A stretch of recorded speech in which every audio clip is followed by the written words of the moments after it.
Pemirsa QTV, salam inovasi. Terima kasih Anda masih bersama kami. Kita lanjutkan perbincangan kita tentang sinergi makro dalam memfasilitasi inovasi bisnis di Indonesia.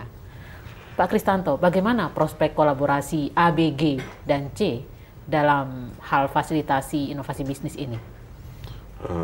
Saya selalu berpikir positif mengenai prospek berkolaborasi.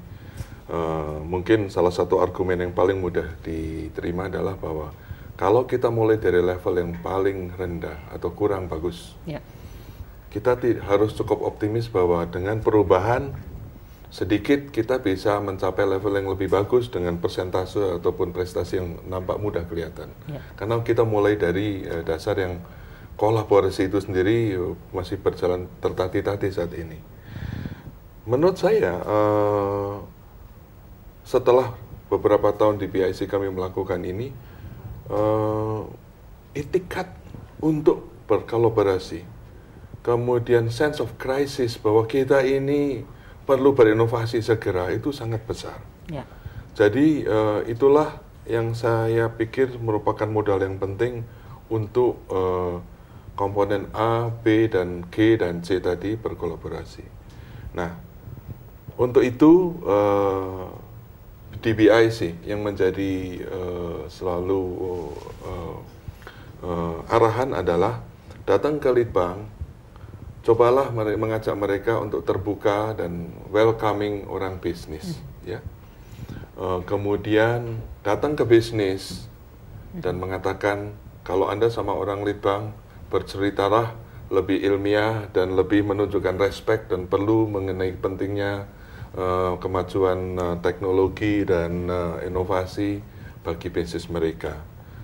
Kepada pemerintah, buatlah suatu forum yang menyebabkan kalau bertemu dengan pemerintah, orang bisnis khususnya tidak merasa terintimidasi, mau dimintain apa, tapi mau diberi apa, mau difasilitasi apa.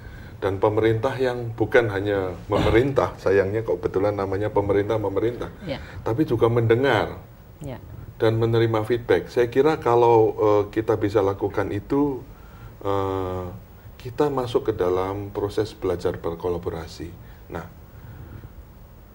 dari langkah itu yang saya terpikir mungkin daerah-daerah yang bisa menjadi fasilitator adalah misalkan asosiasi bisnis.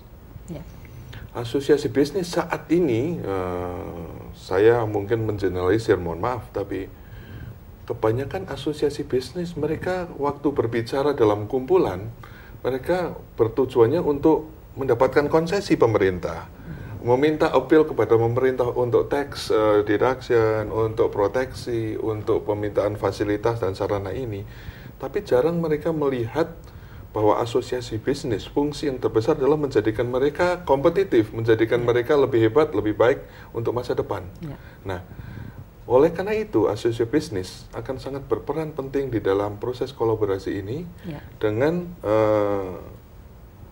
posisi di mana mereka bisa mengatasnamakan secara lebih spesifik, saya dari bisnis apa, saya butuh apa ke pemerintah, itu sudah dilakukan seperti sekarang, tapi juga di dalam secara intern, kita ada di sektor bisnis A, misalkan itu makanan minuman, apakah itu kehutanan, apakah itu infrastruktur, bagaimana ya supaya kita bisa lebih efektif menciptakan nilai tambah, lebih kompetitif kalau perlu berekspansi ke mancanegara, karena kita lebih baik dari negara lain.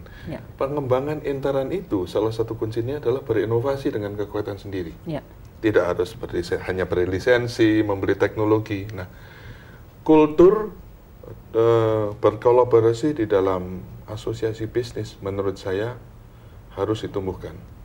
Lebih baik kalau belum ada dan lebih intensif untuk inovasi kalau itu belum dimulai.